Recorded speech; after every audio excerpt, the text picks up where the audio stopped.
In our previous discussion, we started with static characteristics of instruments.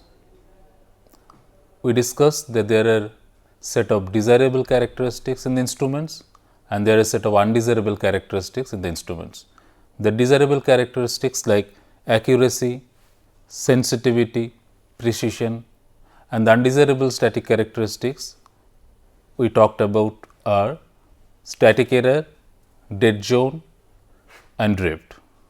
Today, let us talk more about the static characteristics of instruments. So, we have set of desirable static characteristics and we have set of undesirable static characteristics. The desirable static characteristics accuracy has a corresponding undesirable static characteristic static error. Similarly, sensitivity and dead zone, precision on the desirable static characteristic list and corresponding undesirable static characteristic is drift. Dead zone can come from threshold or hysteresis.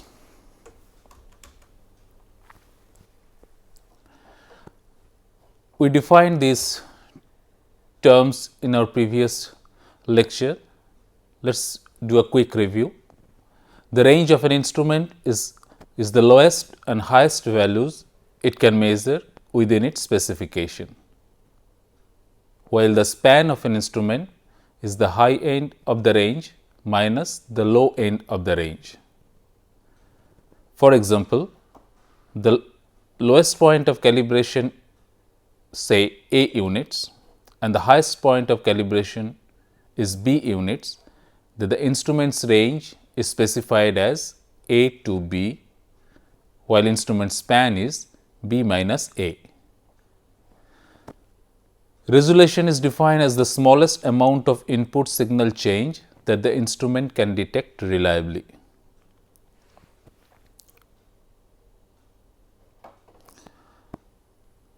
It should be noted that we should select instruments such that its range includes all values a process will normally encounter, and that we should include expected disturbances as well as possible failures.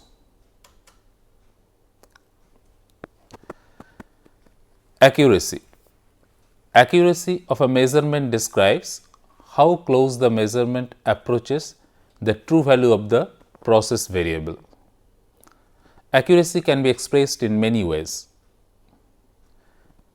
When you say accurate within plus minus x%, we mean accurate to within plus minus x% of instrument span at all points of the scale.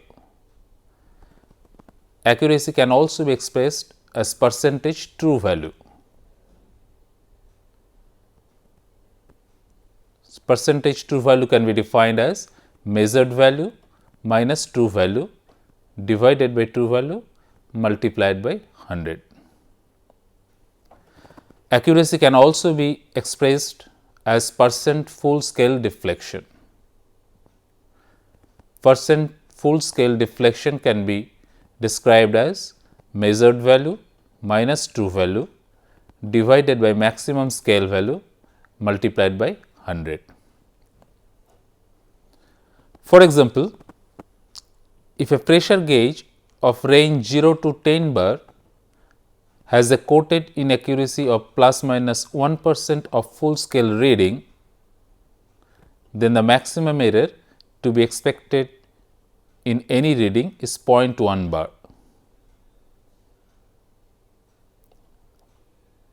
This means that when the instrument is reading 1 bar, the possible error is 10% of this value.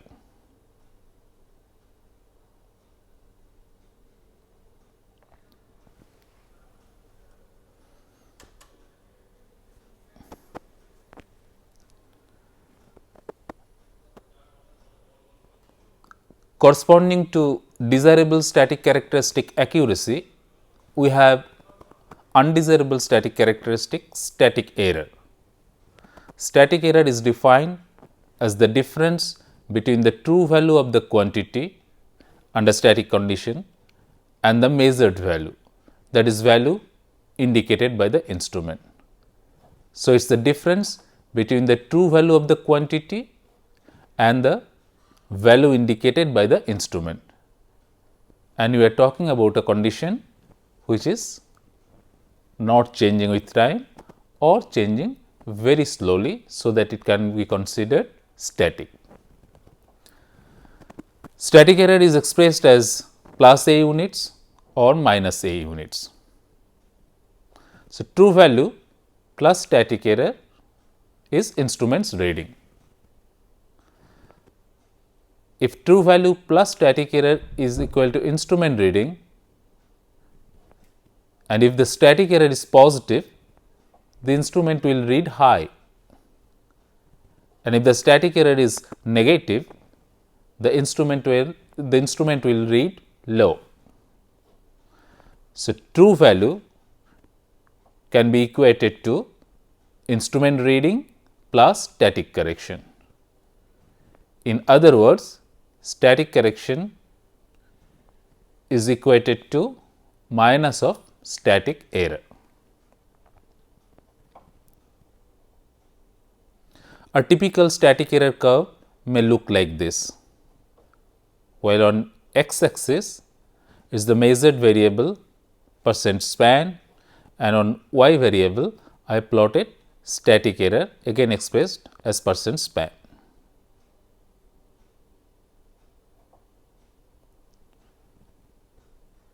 So, corresponding to different value of measured variable,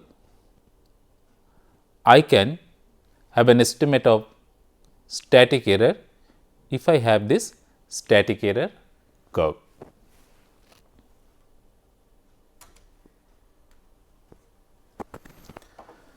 Next, let us talk about another desirable static characteristic, precision. Precision is defined as ability of an instrument to reproduce a certain set of readings within a given accuracy. So, it is the ability of an instrument to reproduce a certain set of readings within a given accuracy. This can be best explained by an example. Let us consider a person is doing a shooting practice. So, the person has few bullets in hand, in fact 8 in number, and the shooting target is this point, which is intersection of these two lines. Now, here is a set of outcomes of the person's shooting practice. In this case, he missed the target, but all the bullets are here.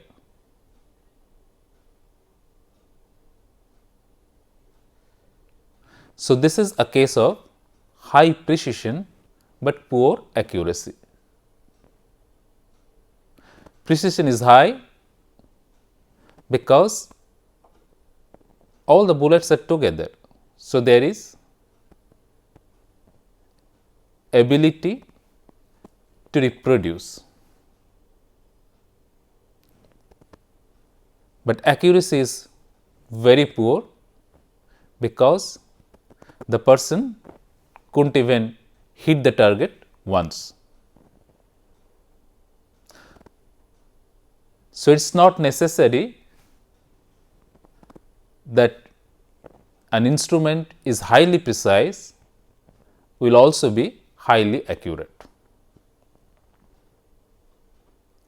Let us consider this scenario. Here,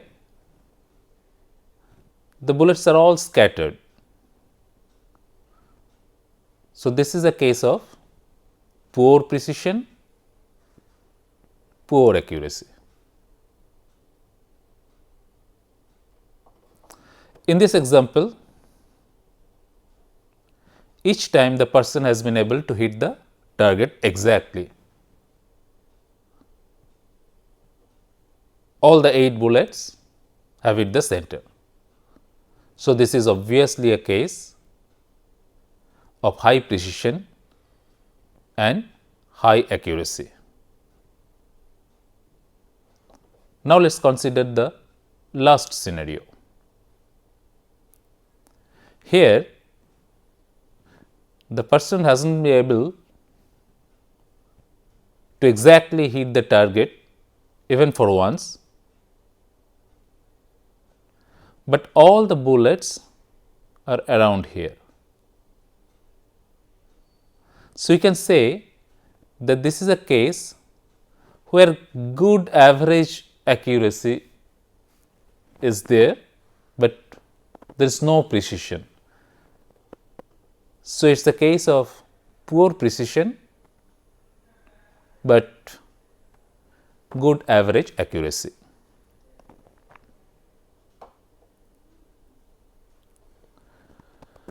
Now, if I plot the measurement values versus number of measurements, I will get this frequency plot. This represents the mean. So, high accuracy will signify that the mean of the measurements is close to the true value. So, high accuracy will mean the mean is very close to the true value, while high precision will mean that there is less scattered. In other words, the standard deviation is low.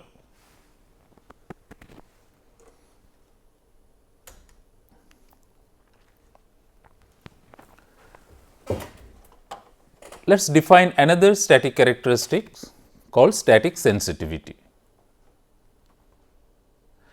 This is defined as ratio of change in the input or response of instrument to a change of input or measured variable.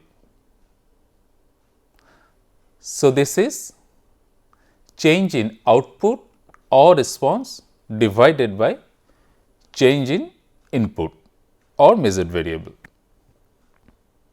So, this can be defined as delta output divided by delta input, where delta output is change in output and delta input is change in input.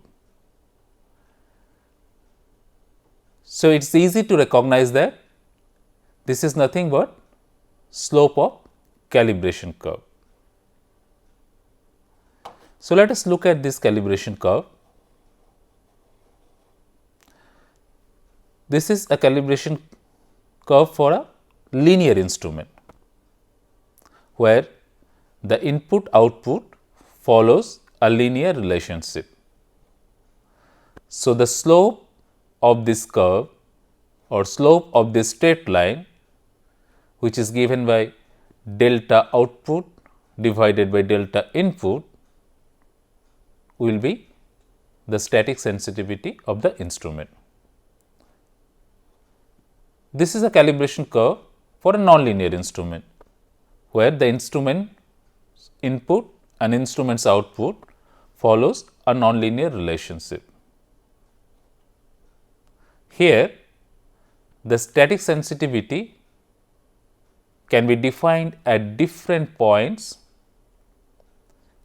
by the slope at that point.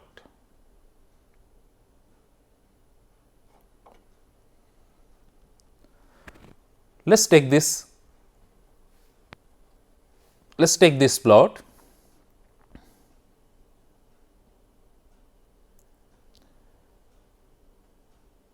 Let us say these are all calibration curve for different instruments.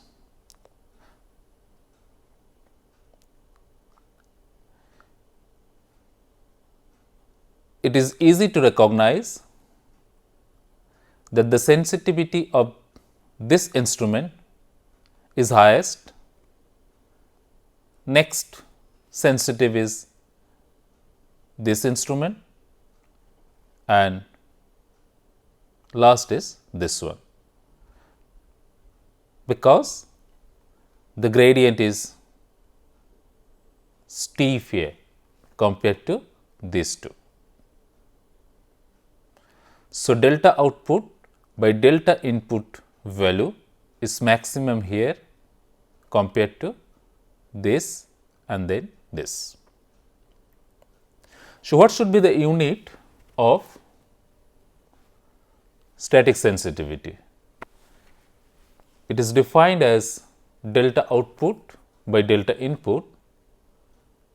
So, its unit will also be unit of output by unit of input. Let us say the resistance value of a resistance thermometer changes with temperature, changes when the temperature increases.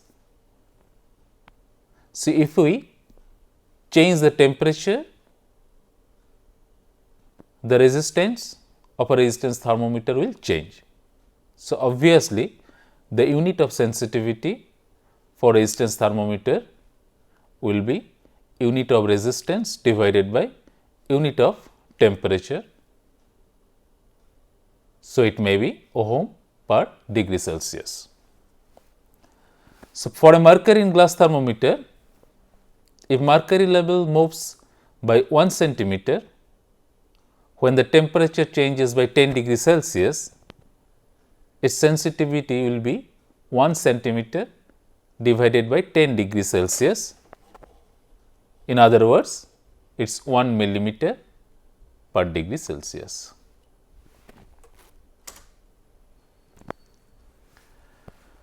Let us take an example. The output of a platinum resistance thermometer, which is called RTD in brief, is recorded as follows. On the left, I have temperature column, and on the right, we have resistance, corresponding resistance column. So, at 0 degree Celsius, the resistance of the RTD is 0. At 100 degree Celsius, the resistance of RTD is 200 ohm. At 200 degree Celsius, the resistance of RTD is 400 ohm. At 300 degree Celsius, the RTD has a resistance of 600 ohm, and at 400 degree Celsius, the RTD has resistance 800 ohm. We need to calculate the sensitivity of the resistance thermometer device or RTD.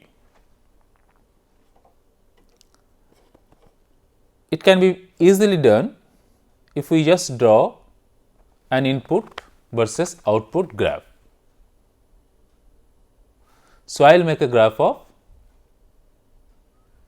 temperature on x axis and the resistance in ohm on y axis. So, the slope of the graph will give me the value of static sensitivity. If you look at the data table, it is obvious that the input, which is temperature in degree Celsius, and the output, which is resistance in ohm, follows a linear relationship. So, obviously, we are going to get a straight line. So, it is easy to calculate the slope from the data given. So, slope of the graph will be, if we consider this pair of points, 400 minus 200 divided by 200 minus 100. So, this is 200 divided by 100, which is equal to 2 ohm per degree Celsius. Also, simply by looking at the table, as I just discussed, that the data obviously produces a linear relationship, and for every 100 degrees Celsius increase in temperature, there is a 200 ohm increase in the resistance. So, the measurement sensitivity is 200 divided by 100 is 2 ohm per degree Celsius.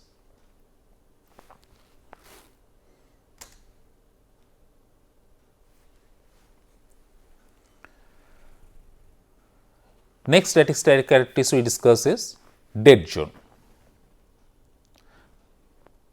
Dead zone is the largest range of values of a measured variable to which the instrument does not respond. So, dead zone is the largest range of values of a measured variable to which the instrument does not respond.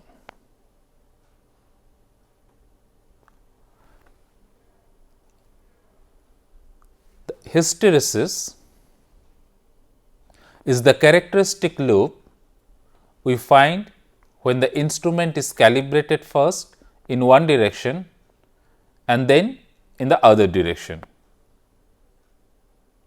This is caused by friction or backlash. So, hysteresis is the characteristic loop we find when the instrument is calibrated first in one direction and then in the other.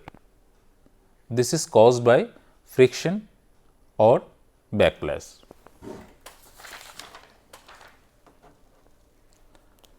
Let us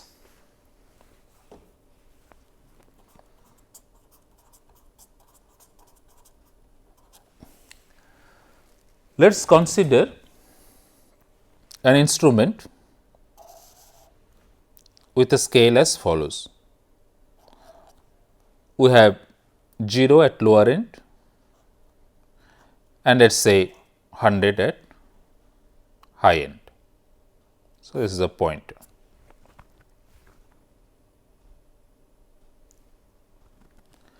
Let us say this is a pressure gauge. We go on increasing the pressure from 0 degree, from 0 say atmosphere to 100 atmosphere, and then slowly release the pressure from 100 atmosphere to 0 atmosphere. So, now if I make a plot of input, which for this case is pressure, versus output, which can be considered as the angular rotation of the pointer against the scale,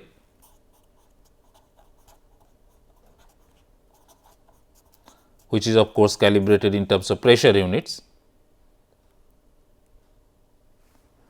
So, if while increasing the pressure from 0 unit to 100 unit, I follow this path, while lowering down the pressure from 100 units to 0 unit, I may follow another path as follows.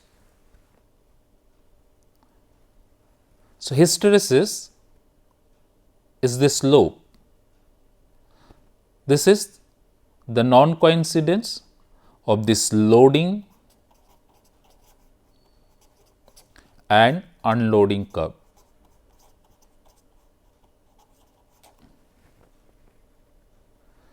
So, while I am increasing pressure or when I am putting more energy to the instrument, and while I am reducing the pressure from 100 units to 0 units, I am recovering that energy is being released. So, obviously, I am unable to recover the entire amount of energy. So, this non-coincidence of this loading graph and this unloading curve is called hysteresis, which is the result of friction or backlash. If we have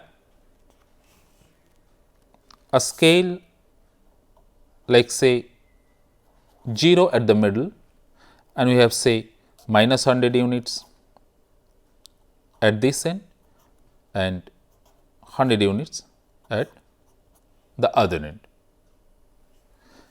If I do the same experiment,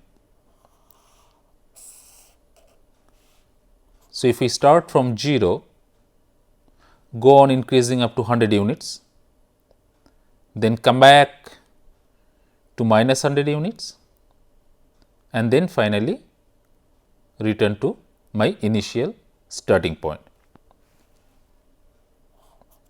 If I now make the same plot,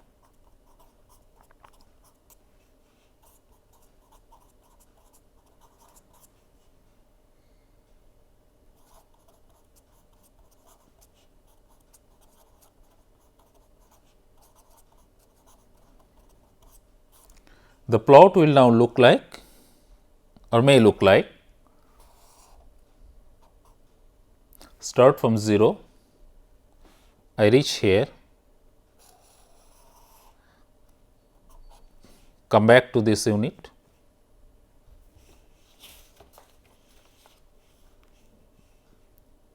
and then this.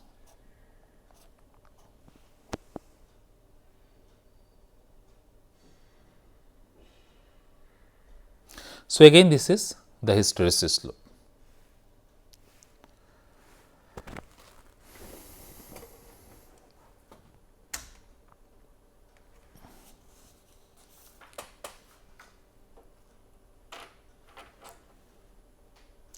Next, let us define a static characteristic called drift. Drift is the change in the indicated reading of an instrument over time when the value of the measuring quantity remains constant.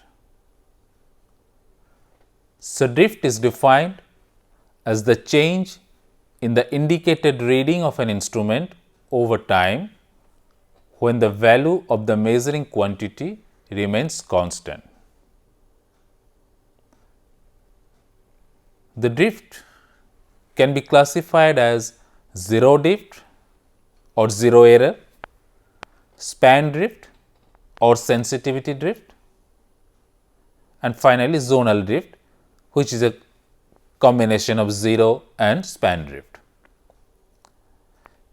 In case of zero drift or zero error, the instrument calibration may gradually shift by the same amount.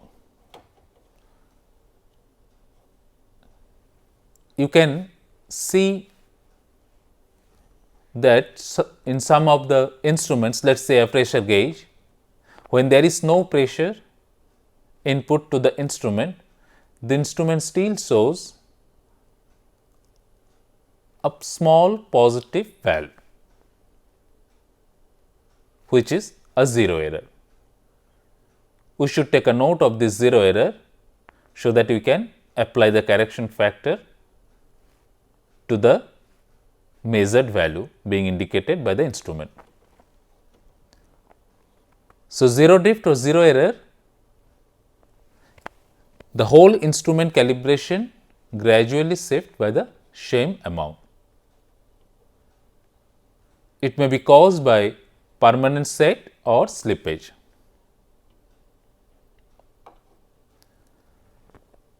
In case of span drift or sensitivity drift, a gradual change in which the calibration from 0 upward changes a proportional amount. So, span drift or sensitivity drift is a gradual change in which the calibration from 0 upward changes by a proportional amount. This may be caused by gradual change in the spin characteristics of the instrument.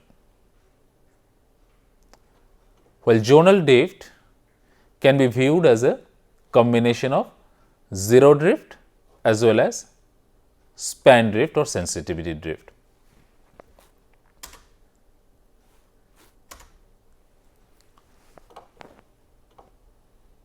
So, this is an example where the instrument shows zero drift. If this is the nominal characteristic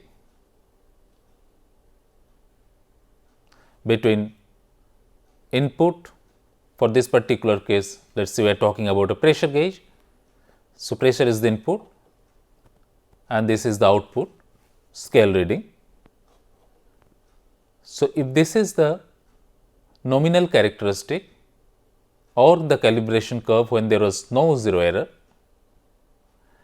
this may be the case when the instrument has developed a zero error or zero drift.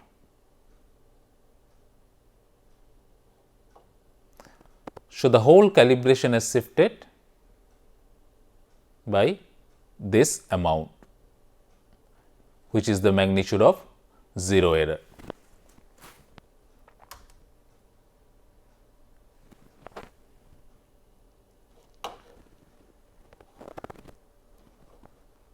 This is the case of span drift or sensitivity drift.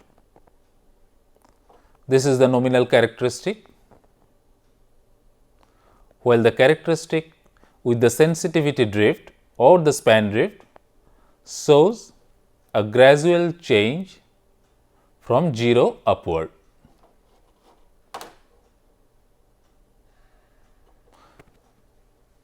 So, this is a case of sensitivity drift or span drift. Finally, this is the case where we have zero drift as well as sensitivity drift. You can see that if the instrument had no zero error,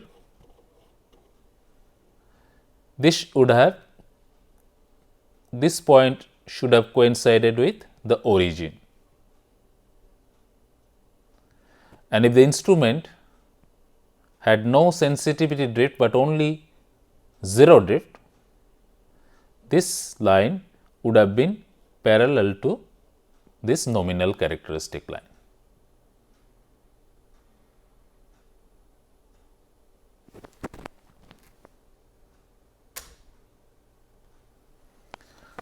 Now, let us talk about the dynamic characteristics of instruments. We have defined dynamic characteristics as the characteristics that we must consider when the instrument is measuring a medium which changes with time. So, these are the attributes associated with dynamic measurements, and we must consider these to judge the performance of an instrument or the quality of measurement when the measuring medium is changing rapidly with time. Similar to static characteristics, we have few desirable dynamic characteristics and we have few corresponding undesirable dynamic characteristics. The desirable dynamic characteristics are speed of response, which is defined as rapidity with which an instrument responds to changes in the measured medium or measurand. So, speed of response is the rapidity with which an instrument responds to changes in the measuring medium, while lag is delay in response. So, speed of response is a desirable dynamic characteristics, while obviously lag, which represents delay in response, is undesirable dynamic characteristic. Similar to static error, dynamic error is defined as true value minus value indicated by the instrument, and of course, it is in dynamic environment. So, dynamic error is the difference between the true value and the value indicated by the instrument when the instrument is being used to measure a dynamic medium. And fidelity is the degree to which an instrument indicates the changes in measured variable without the dynamic error. So, this is a faithful reproduction. So, fidelity is defined as degree to which an instrument indicates the changes in measured variable without the dynamic error. So, we have speed of response and fidelity under desirable static characteristics, and you have lag and dynamic error under undesirable static characteristic. So, the corresponding undesirable characteristic to speed of response is lag, and similarly the dynamic error is corresponding to desirable characteristic fidelity.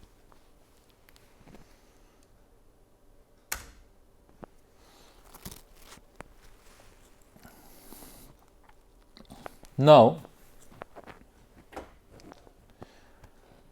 let us talk about generalized model of instruments.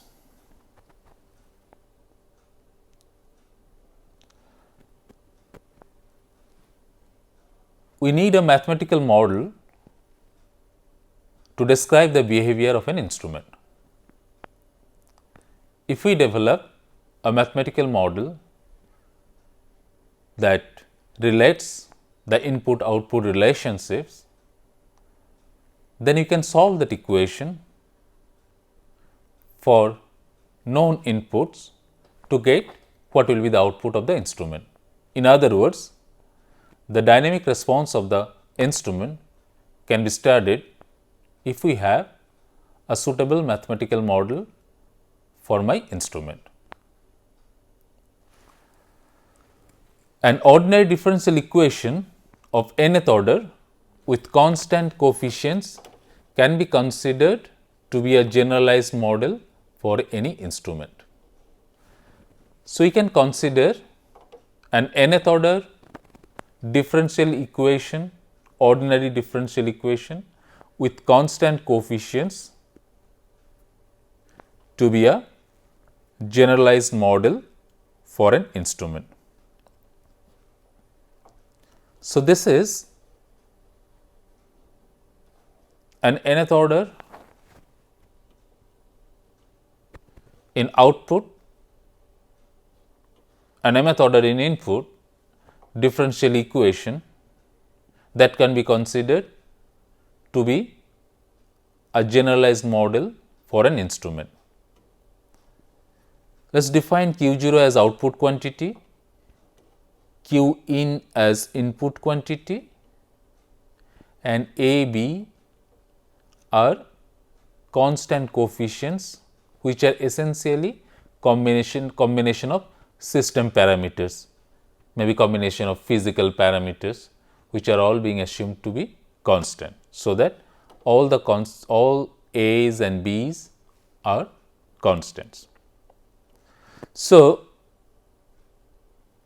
and this is an equation where on the left we have an nth order ODE in output Q0 and mth order ODE in input Qin. So, this can be taken as a very general model for any instrument. So, if I solve this equation for known inputs, I can obtain Q0 or output. So, we can study the dynamic response of this instrument with help of this model.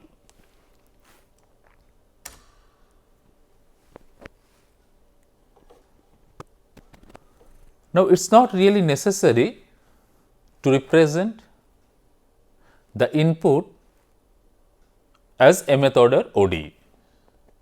We can express the output, the unknown output as nth order ODE, and we will know the functional form of the input, because it may be a step input, it may be a ramp input, it may be a sinusoidal input, it may be a combination of these inputs. So, we will consider a generalized model of an instrument which is as follows. We have an nth order ODE in output or in Q0, and this is the input with known functional form. So, if I solve these equations, with known input and initial condition, I will get output. So, the dynamic response can be studied with help of such equation.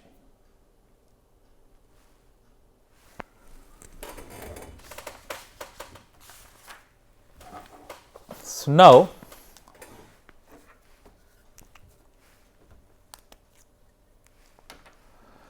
let us rewrite this equation here. We have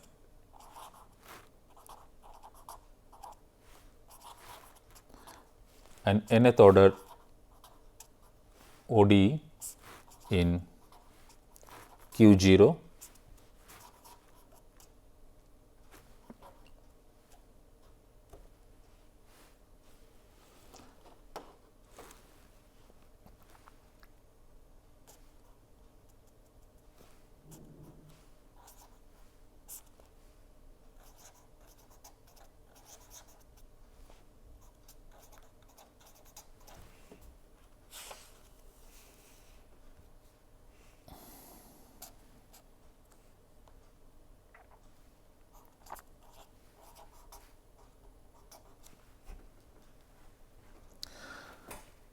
So, this is the general mathematical model for my instrument, where Q0 is output quantity,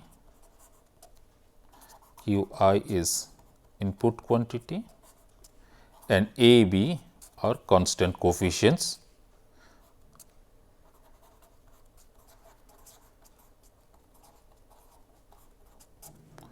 which are combination of system parameters.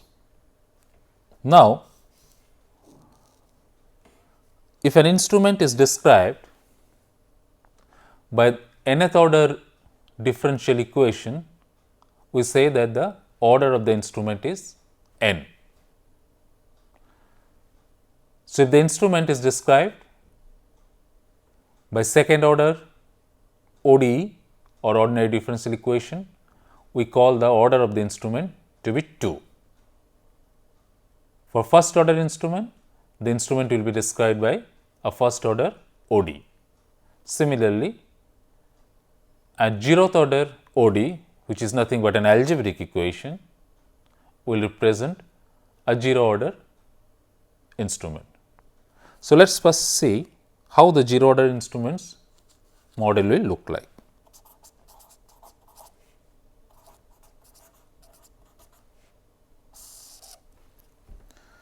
So, when we are talking about zero order instrument, let us retain only the zero order term in this equation. So, we will retain only this term from the left hand side of the model equation. So, the zero order instrument will be described by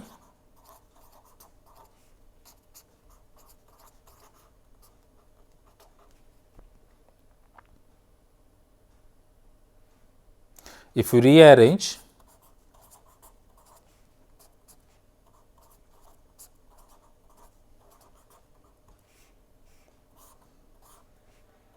call this K, which is static sensitivity,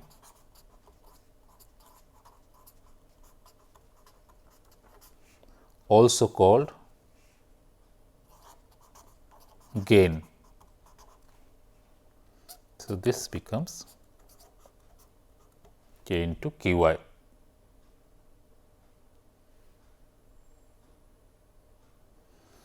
So, Q0 is KQi is the model for a zero order instrument. Look at this equation. This is an algebraic equation. The output can be found out for known functional form of input, let us say step input or RAM, if we know the value of the gain or static sensitivity. It may be noted that the zero order instrument will show perfect dynamics. The output will immediately follow. There won't be any lag, any distortion. There is no time term involved here. So, we can say zero order instrument, if we can have a zero order instrument, it will follow perfect dynamics. There won't be any lag at all.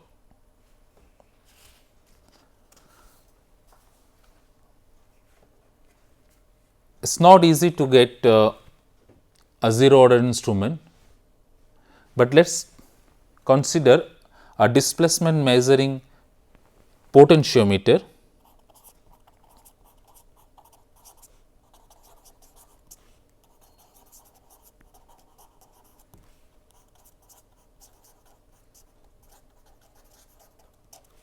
which can be approximated as a zero order instrument. Let us draw the diagram.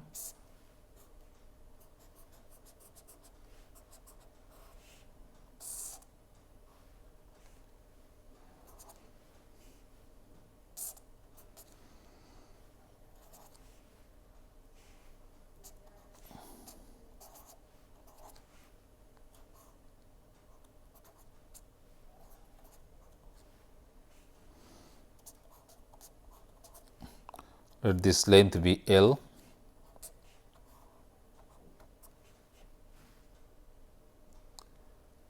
If the resistance is distributed linearly along length L, so if the resistance is distributed linearly,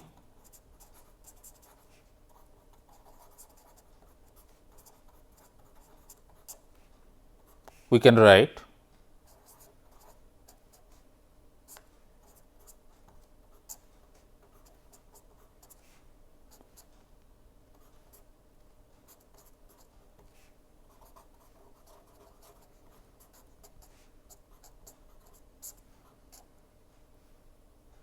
which is again gain. Its unit will be volt, say volts per unit of length.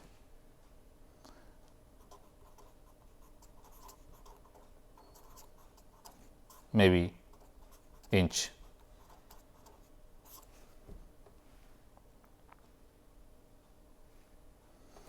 So, you see the displacement measuring potentiometer is modeled by output,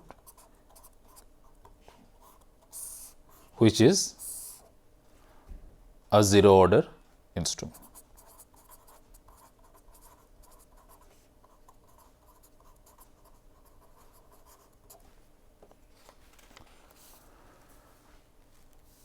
Similarly, a first order instrument will be described by a first order ODE. So, again if we look at the previous differential equation, this is a generalized model for an instrument, we will retain only the first order term. So, we will retain this as well as this for a first order instrument. So, if we retain the first order terms,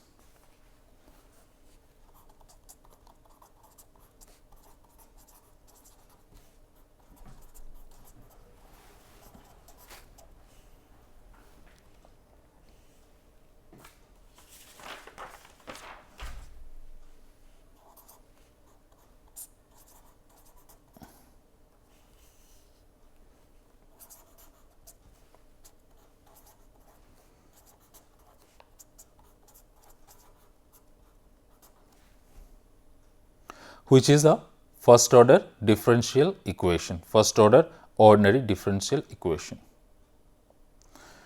If we rearrange the equation as follows, divide this equation throughout by the A0. So, let us make this term coefficientless.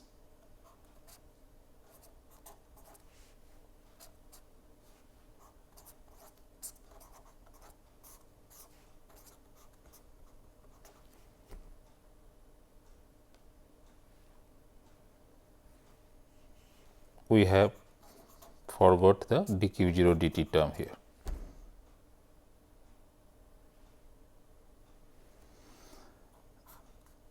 If you remember your class on process control, this actually gives time constant tau, whereas this is static sensitivity or gain.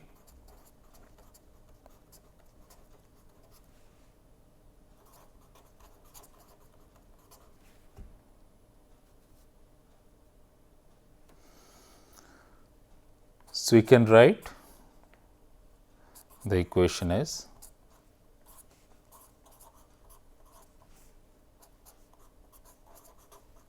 where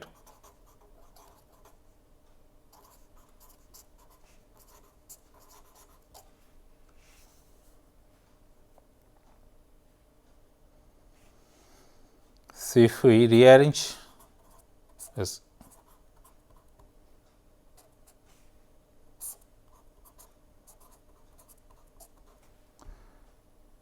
you will get your familiar transfer function.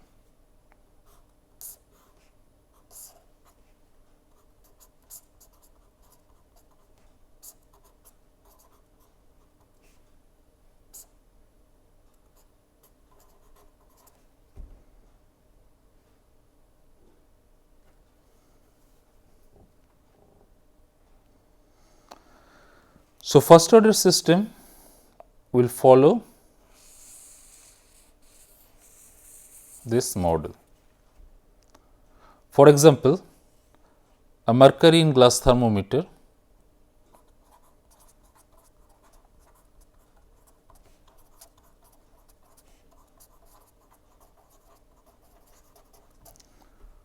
to be more specific, a bare ordinary mercury in glass thermometer, that means a mercury in glass thermometer without any cover will behave like a first order instruments.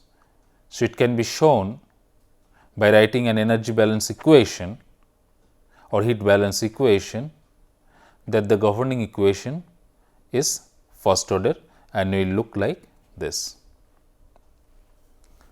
So, if I want to know if I put my mercury in glass thermometer suddenly from say a temperature of 30 degrees Celsius to a temperature of 40 degrees Celsius, how the instrument will respond to the this step input of magnitude 40 minus 30 equal to 10. All I need to do is solve this.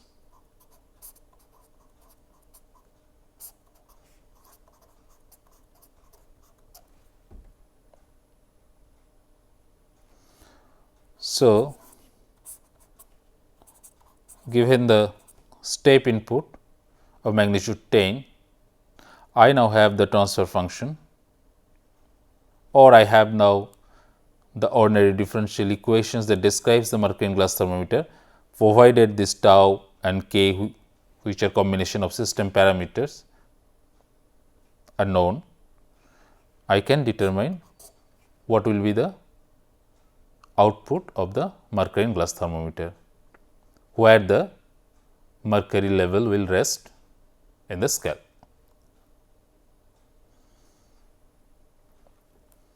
Similarly, a second order instrument will be described by a second order OD. So,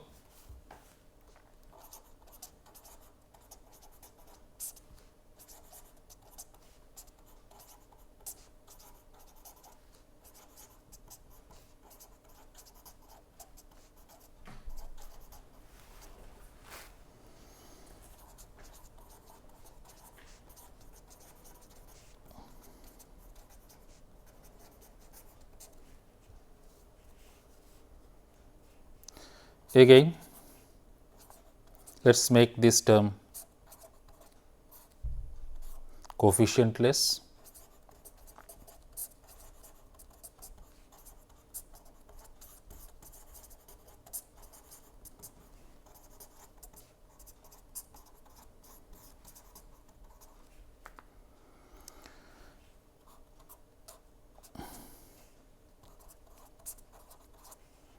If we define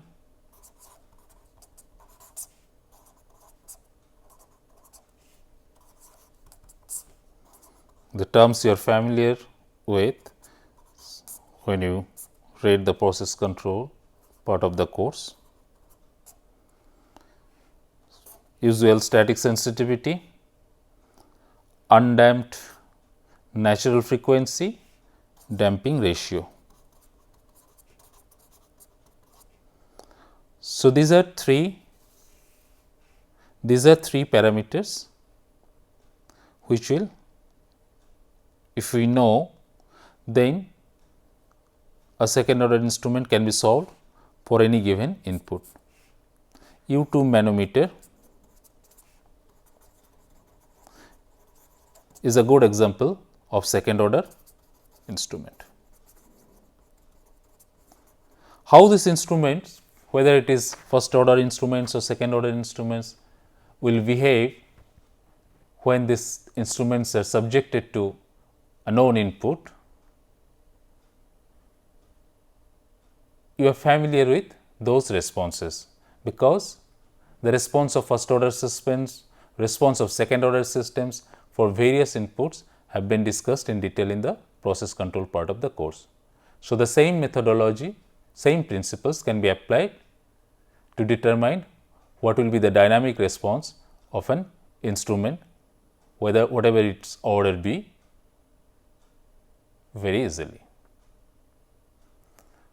So, in the next class we will talk about error analysis in the measurements.